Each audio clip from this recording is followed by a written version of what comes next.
नमस्कार, DD news पर आप देखना शुरू कर चुके हैं हमारी खास चर्चा का प्रोग्राम। मैं हूं लाल चंद्र सिंह। समान नागरिक संहिता के मुद्दे पर तेजी से काम हो रहा है। विधि आयोग ने लोगों और संस्थाओं से राय तो मांगी ही है। मामले पर संसद की स्थायी समिति भी सोमवार को विचार करने वाली है। यह मुद्दा बीजेपी के घोषणा पत्र का तो लंबे समय से हिस्सा रहा ही है। इस बीच बाकी राजनीतिक दल भी अपने रुख को इस मुद्दे पर तय कर रहे हैं और कुछ दलों ने अपनी स्थिति को साफ भी कर दिया है। इस बीच देश भर के लोगों का इस कानून को व्यापक समर्थन मिल रहा है। तो सच मायने में एक पंथ निरपेक्ष भारत के लिए इस संविधान सम्मत कानून के पक्ष या विपक्ष में कौन सा दल कहां पर खड़ा है, आज की चर्चा इसी पर करेंगे। जुड़ेंगे खास विशेषज्ञ मेहमान भी, लेकिन सबसे पहले इस मामले पर देखिए ये ताजा रिपोर्ट। समान नागरिक संहिता पर बहुजन समाज पार्टी की अध्यक्ष मायावती के समर्थन ने केंद्र सरकार को काफी राहत प्रदान की है। उत्तर प्रदेश की पूर्व मुख्यमंत्री मायावती ने कहा है कि देश में प्रत्येक धर्म को मानने वाले लोगों पर हर मामले में एक समान कानून लागू होता है तो उससे देश कमजोर नहीं बल्कि मजबूत ही होगा। उन्होंने कहा कि इससे आपसी भाईचारा, सौहार्द का माहौल पैदा होगा। यदि यहाँ सभी धर्मों के मानने वाले लोगों पर हर मामले में एक समान कानून लागू होता है तो उससे देश कमजोर नहीं बल्कि मजबूत ही होगा। साथ ही लोगों में आपसी सांप्रदायिक सद्भाव व भाईचारा आदि भी पैदा होगा, जिसे खास ध्यान में रखकर ही भारतीय संविधान की धारा 44 में समान सिविल संहिता यानी कि यूनिफॉर्म सिविल कोड यूसीसी को बनाने पर प्रयास वर्णित है। मायावती के यूसीसी पर सकारात्मक रुख के बाद सरकार को उम्मीद है कि अन्य दल भी इसके समर्थन में पूरी मजबूती के साथ खड़े होंगे। केंद्रीय मंत्री पीयूष गोयल ने उम्मीद जताई कि कई पार्टी भाजपा का समान नागरिक संहिता पर समर्थन करेंगी। उन्होंने इस मुद्दे पर कांग्रेस के अड़ियल रवैये की निंदा की। समय की मांग है आज कि देश को एकजुट किया जाए, देश में एक कानून बनाया जाए। ये तो संविधान निर्माताओं ने भी आज से 70 साल पहले हमें directive principles of state policy में संविधान में दिया था। सुप्रीम कोर्ट ने कई बार 5 बार अलग अलग फैसले सुनाते हुए अपनी बातचीत में कहा कि देश में यूसीसी आना चाहिए। कपिल सिब्बल जी भूल रहे हैं कि जितना अल्पसंख्यक समाज के लिए प्रधानमंत्री मोदी जी ने 9 वर्ष में किया, शायद ही कोई और सरकार ने इतना किया होगा। सबसे बड़ी बात हमारी बहनें, बहुओं को, बेटियों को ट्रिपल तलाक से मुक्ति दिलाई, जिससे उनका स्वाभिमान और उनका आत्मविश्वास बढ़ा है। गौरतलब है कि कांग्रेस ने पार्टी के तौर पर समान नागरिक संहिता के मुद्दे पर अपनी स्पष्ट राय व्यक्त नहीं की है, जबकि उसके कुछ नेता इसे लेकर बयानबाजी करते रहे हैं। अन्य दलों के बीच भी इसे लेकर ऊहापोह की स्थिति है। कहाँ है वो यूसीसी? किन स्टेक होल्डर से चर्चा होके वो यूसीसी बनी? जब अगस्त 2018 में लॉ कमीशन कहता है कि यूसीसी की जरूरत नहीं है, तो 4 साल में ऐसा क्या बदला? समान नागरिक संहिता पर मुझे लगता है भारतीय जनता पार्टी सिर्फ राजनीति कर रही है।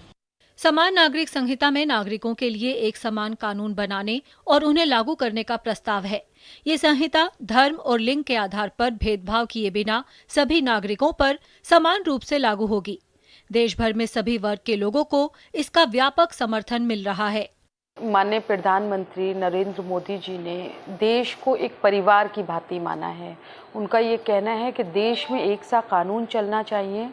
इसमें सभी महिलाओं से बात की गई और सभी महिलाएं इसके समर्थन में हैं। मैं अपने देश के प्रधानमंत्री जी का स्वागत करता हूं। जो यूसीसी कानून है उसके लिए मेरा फुल समर्थन है और ये बहुत अच्छा है और इसका सब लोगों को स्वागत करना चाहिए। मैं इस कानून का जो है समर्थन करता हूं। इससे जो है सब में जो है भेदभाव जो है, ये जो सरकार है हमारी, ये जो है सबका भेदभाव खत्म कर रही है। मुझे लगता है जो यूनिफॉर्म सिविल कोड है पूरी कंट्री के लिए बहुत अच्छा रहेगा और इसका मेन फायदा मुस्लिम वुमेन्स को मिलेगा। यूसीसी जो हमारी सरकार जो ला रही है, काफी लोग उसका विरोध कर रहे हैं। मुझे एक बात समझ में नहीं आ रहा है, ये विरोध किस बात का है? विरोध किस बात का है? सरकार जब ये चाहती है कि कोई भी नागरिक, चाहे हिंदू हो या मुसलमान हो या सिख हो, ईसाई हो, सबको बराबर का अधिकार मिले। इस बीच उत्तराखंड में तो समान नागरिक संहिता का एक मसौदा भी तैयार कर लिया गया है। उत्तराखंड के मुख्यमंत्री पुष्कर सिंह धामी ने कहा है कि समान नागरिक संहिता का प्रावधान संविधान के अनुच्छेद 44 में किया गया है। राज्य सरकार इसमें किसी की चली आ रही प्रथाओं को नहीं बदलेगी। ड्राफ्ट बनाने वाली कमेटी ने देश भर के लोगों से बात की है। Bureau report, DD news. जी, तो देश भर में सभी वर्गों का समर्थन मिल रहा है समान नागरिक संहिता को। तो सवाल ये उठ रहा है कि कुछ दलों को आखिर क्या है आपत्ति, क्यों है परहेज? आज हम इसी पर चर्चा करेंगे कि कौन सा राजनीतिक दल कहां पर खड़ा है इस मामले में। हमारे साथ चर्चा में जुड़ रहे हैं 3 खास मेहमान। हमारे साथ मनोज कुमार यादव जी जुड़ चुके हैं, भारतीय जनता पार्टी के प्रवक्ता। साथ में विजय कौशिक जी, कांग्रेस के नेता। बहुत बहुत स्वागत मनोज जी, विजय कौशिक जी। और प्रमोद सिंह जी, बहुत बहुत स्वागत आपका भी, वरिष्ठ पत्रकार। मैं शुरुआत सबसे पहले मनोज जी से करता हूं। मनोज जी, मैं आपसे शुरुआत ये कर रहा हूं कि देखिए, आपकी पार्टी के घोषणा पत्र में, वादे में हमेशा से ये एक प्रमुख मुद्दा के रूप में शामिल रहा है, ठीक है।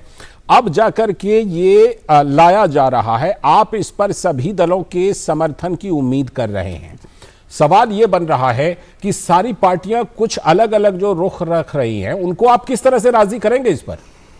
देखिए लालचंद जी, ऐसा है कि ये जो मुद्दा है, ये ना केवल भारतीय जनता पार्टी पूरी है, अपितु पूरी आधी आबादी को जो रिप्रेजेंट करती है महिलाएं, आधी आबादी का मुद्दा है। और निश्चित रूप से इस पर मुझे लगता है कि सभी दलों को आना चाहिए, साथ में आना चाहिए। जिस तरह से आम आदमी पार्टी है, बसपा ने समर्थन दिया है, और मैं तो ईश्वर से प्रार्थना करता हूं कांग्रेस पार्टी को भी सद्बुद्धि आए और वो भी समर्थन देने के लिए राजी हो जाए। लेकिन इसके बारे में थोड़ा कुछ जान लेना होगा लालचंद जी। इसकी जो संवैधानिक पृष्ठभूमि है उसको भी समझना पड़ेगा। जिस तरह से संविधान सभा में 1946 में बाबा साहब अम्बेडकर ने जिस तरह से कहा था कि यूसीसी लागू होना चाहिए, उसके पैरोकार बने रहे लगातार। और वहां पर आपने देखा होगा जवाहरलाल नेहरू जी नतमस्तक हो गए तुष्टीकरण की नीति के सामने, वोट बैंक के सामने, और उन्होंने हिंदू कोड बिल तो लेके आए, यूनिफॉर्म सिविल कोड लागू नहीं किया। उसके बाद हमारे लोग न्यायिक पहलू की तरफ अगर हम ध्यान देते हैं तो आपने देखा होगा साहबानों का मामला 1986 में किस तरह से राजीव गांधी जी नतमस्तक हो गए मौलवियों के सामने, तुष्टीकरण की राजनीति के सामने, वोट बैंक की राजनीति के सामने। आपने देखा होगा कि सरला मुदगल का मामला 1995 में, और उसके बाद में सायरा बानो का जो 2017 का मामला है, उसमें किस तरह से सर्वोच्च न्यायालय ने बार बार कहा कि क्यों नहीं अनुच्छेद 44 को लागू किया जाए, इस देश के अंदर एक समान नागरिक संहिता लागू की जाए। उसके बाद हम तीसरे पहलू पे आते हैं, मानवीय पहलू। देखिए, राजनीति अपनी जगह है, दलगत राजनीति से ऊपर उठ करके इन सब विषयों के ऊपर एक मत बनाना चाहिए। एक कितना मानवीय पहलू है, कितना मार्मिक विषय है ये, कि किस तरह से बाल विवाह पर रोक लग जाएगी, क्योंकि शरिया के कानून के हिसाब से 15 साल की बेटियों को भी विवाह करने की आजादी है। बाल विवाह पर एक रोक लग जाएगी, बहु विवाह पर रोक लग जाएगी, जिस तरह से बहु विवाह की प्रथा है। तो जिस तरह से महिलाओं के साथ में दोयम दर्जे का व्यवहार होता है, जिस तरह की हलाला जैसी पद्धतियां हैं, इस तरह की चीजें हैं, तो मानवीय पहलू को ध्यान में रख के भी इस कानून का आना जरूरी है। लेकिन विषय यह है लालचंद जी, जो डबल स्टैंडर्ड की राजनीति करते हैं। एक तरफ तो वो बाबा साहब अंबेडकर के संविधान को मानने के लिए दुहाई देते हैं कि हम बाबा साहब अंबेडकर के संविधान को मानते हैं, लेकिन कौन से संविधान को मानते हैं? केवल और केवल क्रिमिनल लॉ को मानते हैं, सिविल लॉ को मानने के लिए तैयार नहीं है। वो शरिया कानून को मानने के लिए तैयार है। और वही डबल स्टैंडर्ड वाले वो लोग जो बड़ी बड़ी दुहाई देते हैं, विदेशों से तुलना करते हैं भारत की, कम से कम 20 से 22 ऐसे मुस्लिम कंट्री है जहां पर यूसीसी और ट्रिपल तलाक लागू है। ट्रिपल तलाक लागू, और एक भी ऐसा सेकुलर कंट्री नहीं है, धर्मनिरपेक्ष राष्ट्र नहीं है पूरे विश्व के अंदर जहां पर शरिया कानून संविधान से ऊपर हो। तो इस भारत के अंदर ही ऐसा क्यों? और जिस तरह से कांग्रेस पार्टी और इस तरह के जो लोग हैं वो राजनीतिक गिद्ध की भूमिका निभा रहे हैं, वो वोट बैंक की राजनीति कर रहे हैं, तुष्टीकरण की राजनीति कर रहे हैं। लेकिन मेरा एक ही सवाल है, क्या इस कानून के आ जाने से क्या संविधान खतरे में आ जाएगा, धर्मनिरपेक्षता खतरे में आ जाएगी, या केवल कांग्रेस पार्टी का वोट बैंक खतरे में? ठीक, यही पूछ लेते हैं विजय जी से। विजय जी, बहुत ही सीधा सा सवाल बताइए, संविधान सम्मत चीज है, सुप्रीम कोर्ट कई बार इस मामले में दरियाफ्त कर चुका है कि क्यों नहीं लागू करते अनुच्छेद 44 को, और जिसमें कि ये समान नागरिक संहिता सभी के लिए एक जैसा कानून हो। तो सवाल यह है कि कई पार्टियां अपना रुख स्पष्ट कर रही है, कांग्रेस का रुख क्यों नहीं स्पष्ट हो पा रहा है? विजय जी, कांग्रेस का रुख आपको इसलिए स्पष्ट नजर नहीं आ रहा लालचंद जी, क्योंकि अभी कोई बिल सामने तो आया है नहीं कि भी सरकार ने क्या क्या फैसला लिया है, किस किस को लेकर क्या निर्णय लिए गए हैं उसमें। अभी सरकार ने सुझाव मांगे हैं, चूंकि जातिगत विभिन्न वर्गों से जुड़े हुए मामले हैं, केवल मुसलमानों से जुड़े हुए मामले नहीं है, सिखों से, बौद्धों से, सभी का मामला है। तो सरकार उन लोगों से राय ले रही है, और अगर समाज के किसी वर्ग को कोई परेशानी नहीं है यूसीसी से, तो कांग्रेस को क्या होगी परेशानी। लेकिन हम ये कहते हैं कि पहले कोई इसको लेकर एक बिल आए, उस पर चर्चा हो, और उससे अगर समाज के किसी भी वर्ग को कोई परेशानी नहीं है तो कांग्रेस को कोई ऐतराज नहीं है, पहली बात। दूसरी बात, डे वन से ही भाजपा इस मुद्दे पर राजनीति करने लगी है, हल्ला मचाने लगी है। अरे भाई, जिस बिल को लेकर पहले भी विधि आयोग से जब कहा गया था सरकार द्वारा, बीजेपी सरकार द्वारा, स्पष्ट कर रहा हूं, तो उन्होंने कहा था कि भी इन मामलों को लेकर पहले से ही जो कानून है वो पर्याप्त है, अलग से कानूनों की जरूरत नहीं है। अच्छा। फिर भी भाजपा ने कहा नहीं जी, इस मुद्दे पर कानून बनाना है, राय लीजिए। तो हमें किसी चीज से कोई ऐतराज नहीं है, लेकिन हम ये कहते हैं, माननीय प्रधानमंत्री जी से एक अपील जरूर हम करते हैं, कर दीजिए, कि इससे जरूरी मुद्दे देश में बहुत सारे हैं। अच्छा, मणिपुर की आग नहीं बुझी है अभी, ठीक है। लेकिन जो संसद की स्थायी समिति है, संसद की स्थायी समिति ने बैठक बुलाई है, वहां पर तो आपके प्रतिनिधि होंगे, वहां पर तो आपको अपना रुख रखना पड़ेगा। और ये भी कि बाकी पार्टियां जब अपना रुख रख रही हैं, देखिए आप देख लें, आम आदमी पार्टी ने रखा, बहुजन समाज पार्टी की नेता मायावती ने रखा है, शिवसेना आपके सहयोगी हैं महाराष्ट्र में उद्धव गुट, उन्होंने रुख रखा है। उन्होंने क्यों रखा है लालचंद जी? तो आपको भी रुख रखना चाहिए। मैं लौटता हूँ आपके पास। सुनिए ना, माननीय प्रधानमंत्री जी ने मध्य प्रदेश में एक धमकी दी कि भाई हम भ्रष्टाचारियों को, उनको जेल में भेजेंगे, और अगले दिन 24 घंटे के अंदर अंदर केजरीवाल जी ने समर्थन कर दिया। अच्छा, तो आपको लगता है कि ये कनेक्शन है? जाकर मिल गए। ठीक है, आप इसको इस चीज से जोड़ रहे हैं। ठीक है, मैं लौटता हूँ आपके पास। प्रमोद सिंह जी हंस रहे हैं। प्रमोद सिंह जी, सवाल ये उठ रहा है कि देखिए पार्टियां अपना रुख तो तय कर रही हैं, लेकिन कांग्रेस का तर्क है कि नहीं, अभी क्यों हम रुख तय करें। सबसे प्रमुख विपक्षी पार्टी, सबसे लंबे समय तक शासन करने वाली पार्टी, ये कांग्रेस कह रही है कि अभी हम रुख क्यों तय करें। इस बीच में अलग अलग आवाज भी आ रहे हैं, कभी जयराम रमेश, कभी पी चिदम्बरम की अलग अलग आवाजें आ जाती हैं। क्या लगता है कांग्रेस की दुविधा क्या है प्रमोद सिंह जी? कांग्रेस की दुविधा वही है लालचंद जी, जो राजीव गांधी की दुविधा थी जब शाह बानो पे सुप्रीम कोर्ट का फैसला आया।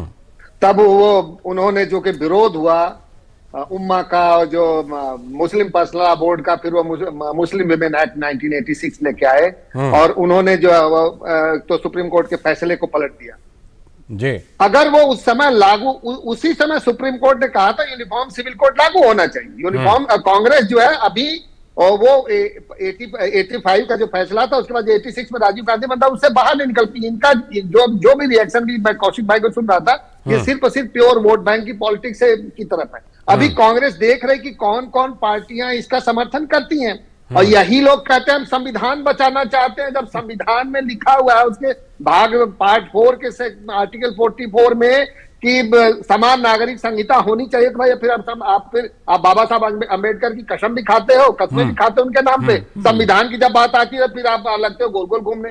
इसमें जो 2-3 मुद्दे हैं जिसमें देखिए अभी जो पार्टियां भरमा रही हैं, वो ठीक है कि हिंदू यूनाइटेड फैमिली का क्या होगा, हिंदू मैरिज एक्ट का क्या होगा। उसमें जो हिंदू कोड बिल आया था उसमें 2-3 सेक्शंस को बदलना पड़ेगा, लेकिन साथ साथ इसमें जो शरीयत एक्ट है 1937, क्रिश्चियंस का जो पर्सनल लॉ है, पारसी मैरिज एक्ट है, सिखों के लिए जो 1909 का आनंद मैरिज एक्ट है, उसमें डिवोर्स के बारे में नहीं कहा गया, वो हिंदू पद्धति से लागू होता है। ठीक है, 3 बातें और लालचंद जी 10 सेकंड। हाँ जरूर। यूसीसी के आने से 3 बातें फिक्स हो जाएंगी। मिनिमम मैरिज एज, ठीक, बाइगेमी और इंटरफेथ मैरिजेज।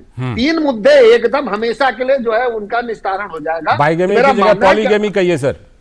हाँ, पॉलीगेमी कहेंगे, पॉलीगेमी ही कहेंगे, क्योंकि वो जब हिंदू कोड बिल आया था तो नेहरू जी ने सबको उसमें डाला, सिर्फ एक धर्म को मुसलमानों को बाहर कर दिया। लौटता हूं आपके पास, और विजय जी से भी जरूर पूछूंगा कि क्या मामला है, क्यों क्या दिक्कतें आ रही हैं, और मनोज जी भी कुछ कहना चाह रहे हैं। लेकिन फिलहाल वक्त है एक छोटे से ब्रेक का। ब्रेक के बाद जब लौटेंगे तब इस चर्चा को जारी रखेंगे।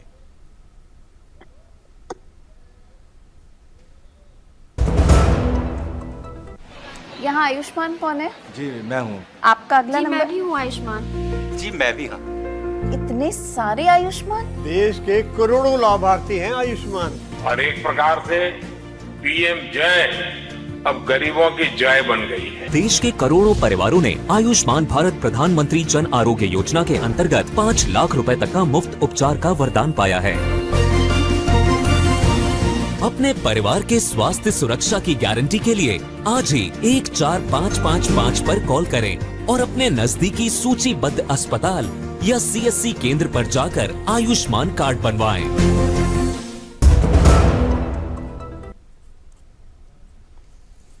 तो स्वागत है ब्रेक के बाद। आज हम चर्चा कर रहे हैं कि समान नागरिक संहिता पर कौन सा दल कहां पर खड़ा है, क्या रुख है, क्या आपत्ति है। हमारे साथ तीनों खास मेहमान जुड़े हुए हैं। मनोज जी कुछ कहना चाह रहे थे। मनोज जी, आप बताइए कि कांग्रेस ने जो आपत्तियां रखी, कह रही हैं कहां है अभी, किस पर अपनी प्रतिक्रिया हम दें। कुछ दल भले दे रहे हैं, आम आदमी पार्टी, बहुजन समाज पार्टी, शिवसेना, उद्धव गुट उन्हीं के सहयोगी हैं। NCP ने भी अपना रुख किया कि चलिए अभी फिलहाल ना समर्थन में ना विरोध में, लेकिन कांग्रेस कह रही है कि कुछ आए तो हम अपनी बात रखें। देखिए लालचंद जी, आपने देखा होगा कि किस तरह से जवाहरलाल नेहरू जी ने जब 370 धारा लागू हो रही थी तो संविधान सभा में उन्होंने कहा था ये घिसते घिसते घिस जाएगी। वो घिसी नहीं।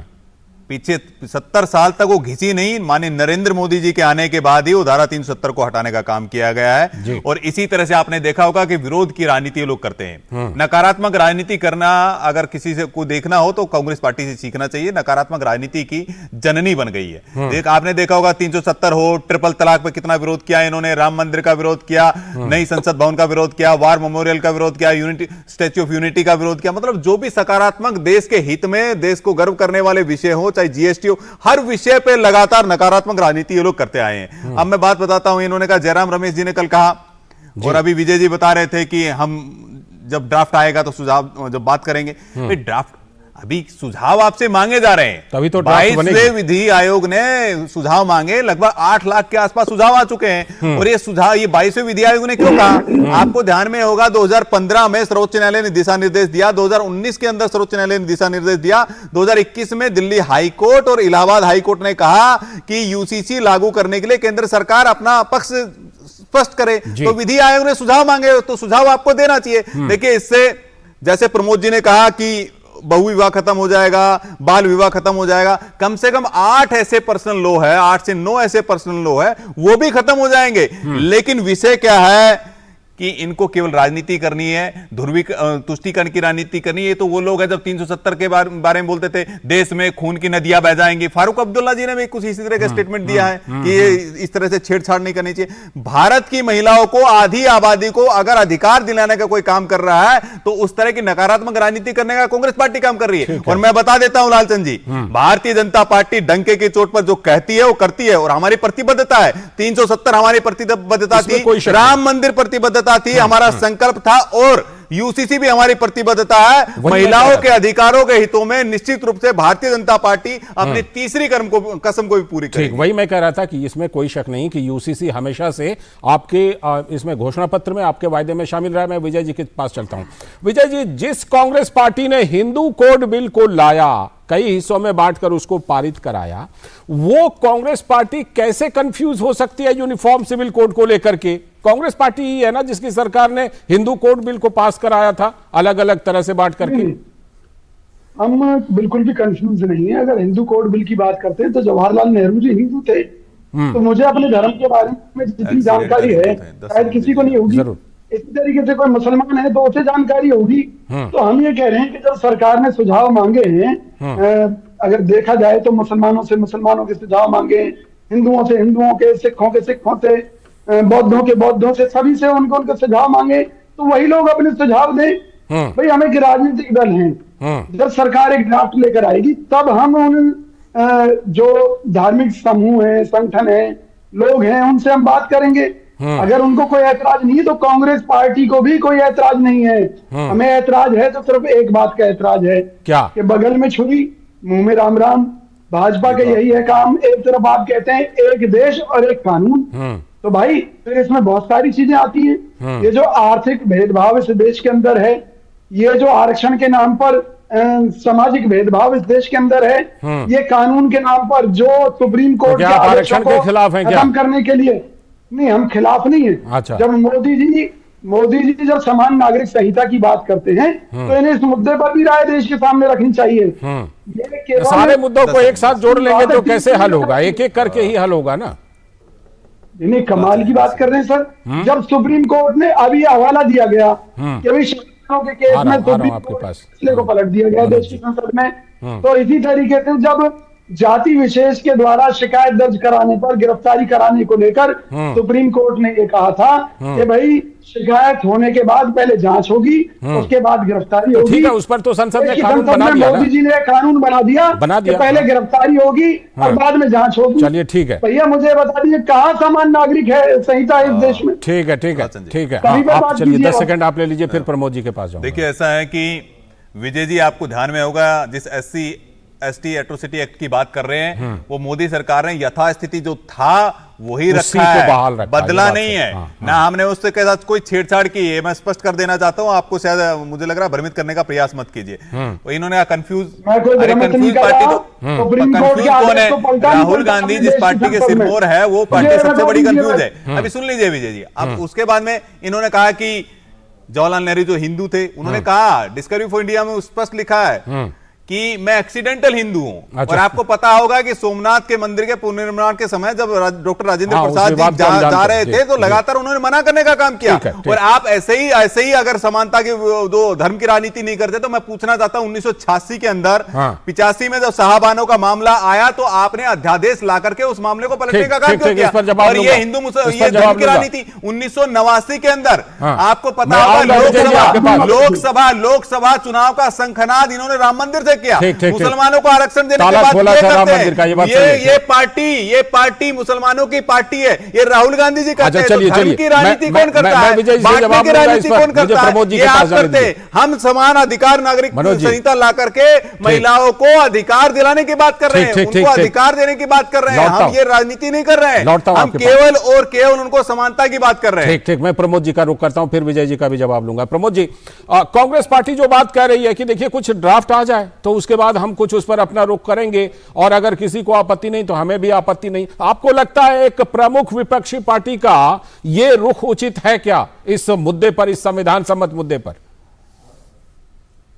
के लोग भी जो कांग्रेस की पार्टी के जो सदस्य हैं वो भी इस देश के नागरिक हैं। लॉ कमीशन ने अपनी राय मांगी है सबसे, आप अपनी राय को दर्ज कराइए। लॉ कमीशन अपना जो ड्राफ्ट है गवर्नमेंट ऑफ इंडिया को देगा। गवर्नमेंट ऑफ इंडिया जब बिल करेगी तो जाहिर है लोगों की जो राय है उसको भी उसमें इनकॉर्पोरेट करेगी। जब बिल पार्लियामेंट में आएगा तो सब लोग पढ़ेंगे। ये कह के निकलना जब बिल नहीं है तो हम क्या बोलेंगे, जब बिल पार्लियामेंट में पेश होगा तो सभी को पता लगेगा। और आपको याद होगा कि 2018 में सुधीर बालियान जो इसमें कृषि राज्य मंत्री है, इन्होंने एक बिल पेश किया था पार्लियामेंट में इसी यूनिफॉर्म सिविल कोड पे। उसमें 125 सांसदों ने साइन किया हुआ था। उसको भी कौशिक जी आप पढ़ लीजिए। अभी जो उत्तराखंड का जो संजीव बालियान, अभी जो ये उत्तराखंड में जस्टिस रंजना देसाई ने जो अभी जो दिया है अपने रिपोर्ट सौंपी है, उसकी मसवीदा सौंपी है, वो कहते हैं उसको अगर आप पढ़ेंगे तो हम वो हो सकता है टेम्पलेट हो सकता है कल को जब यूसीसी आएगा, क्योंकि यूसीसी आने से जेंडर इक्वालिटी होगी जो सबसे बड़ी मांग है कि लड़की हमारे देश की जो बेटियां हैं जो बेटे हैं सबका अधिकार एक हो, बेटियों को उनके प्रॉपर्टी में हक मिले। वो सबसे बड़ा मुद्दा है जेंडर इक्वालिटी की बात। जो लोग महिलाओं की बात करते हैं अब वो इस बात पे कह रहे हैं कि हमको जो है रोज चिल्लाते हैं कि हित की बात, जब इसमें बात आती है बोला अभी हमारे पास कोई मसौदा नहीं है। ये कोई बात नहीं है, आप अपना रुख स्पष्ट कीजिए, क्योंकि यूनिफॉर्म सिविल कोड क्या होगा directive principle of state policy में है, संविधान के 5 भाग में आर्टिकल 44 में पढ़ लीजिए। हाँ, मैं लौटता हूँ विजय जी, आऊंगा आपके पास। विजय जी आपके पास भी आऊंगा और आप सभी के पास आऊंगा, लेकिन मुझे एक छोटा सा ब्रेक लेना, ब्रेक के बाद फिर लौटता हूं तो जरूर आऊंगा।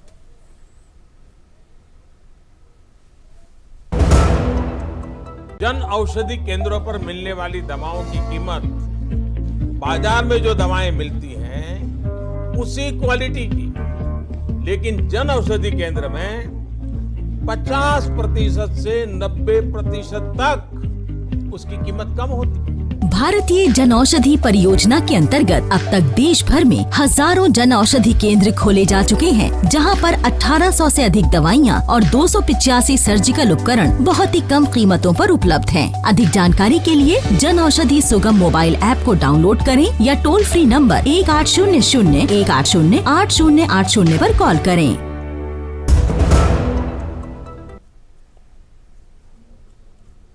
स्वागत है। ब्रेक के बाद आज हम खास चर्चा कर रहे हैं समान नागरिक संहिता पर राजनीतिक दलों के रुख की। हमारे साथ तीनों खास मेहमान जुड़े हुए हैं। विजय जी कुछ अपनी बात रखना चाहते थे। विजय जी बताइए, संविधान सम्मत चीज है, फिर भी आप इसमें किंतु परंतु लगा रहे हैं, तो सवाल सब लोग उठा रहे हैं कि क्यों ऐसा?